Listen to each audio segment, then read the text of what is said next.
Hello guys, ഞാൻ വീണ്ടും മാങ്ങ കൊണ്ടാട്ടോ വന്നേക്കുന്നത്. നിങ്ങൾ വിചാരിക്കും എന്താ ഇത് മാങ്ങ കൊണ്ട് ഒരേ ഐറ്റം തന്നെയാണ് ഉണ്ടാക്കുന്നത്? അല്ല കേട്ടോ, നമ്മൾ വെറൈറ്റി വിഭവങ്ങളാണ് ഉണ്ടാക്കുന്നത്. ആദ്യം മാങ്ങ ഞാനൊരു വെള്ള കോട്ടൺ തുണിയിലിട്ടിട്ട് കുറച്ച് ചതച്ച് പൊട്ടിത്തെറിപ്പിച്ച് എടുക്കുന്നുണ്ട്. ഇനി നമുക്കിതിൽ കൂട്ട് തയ്യാറാക്കാൻ വേണ്ടി കുറച്ച് കാന്താരി എടുക്കുന്നുണ്ട് കേട്ടോ. ഇത് വലിയ കാന്താരി എടുക്കണം കേട്ടോ. പിന്നെ കുറച്ച് കുരുമുളക് ഫ്ലേവറിനാണ്. പിന്നെ ചെറിയുള്ളി എടുക്കുന്നുണ്ട്. അത് നമ്മുടെ കാന്താരിയുടെ ആ ഒരു എരിവ് കുറച്ച് ബാലൻസ് ചെയ്യാൻ വേണ്ടിയാണ്. ഇനി നമുക്കിത് നന്നായിട്ട് ഒരു മാങ്ങയുടെ പീസ് ഇട്ട് ഒന്ന് അരച്ചെടുക്കാം.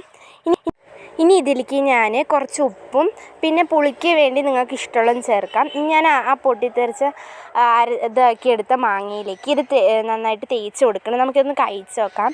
നല്ല ടേസ്റ്റ് ഉണ്ടായിരുന്നു. എരിവ് ഇഷ്ടപ്പെടുന്നവർക്കൊക്കെ ഇത് നന്നായിട്ട് ട്രൈ ചെയ്യാവുന്നതാണ്. ഇത് ഓവർ കഴിക്കുന്ന അത്ര നല്ല, എന്നാലും ചെറിയൊരു ഇതിന് വേണ്ടി നമുക്ക് കഴിക്കാം. അപ്പോൾ ഇത്രയേ ഉള്ളൂ ഇന്നത്തെ video. Bye bye, see U.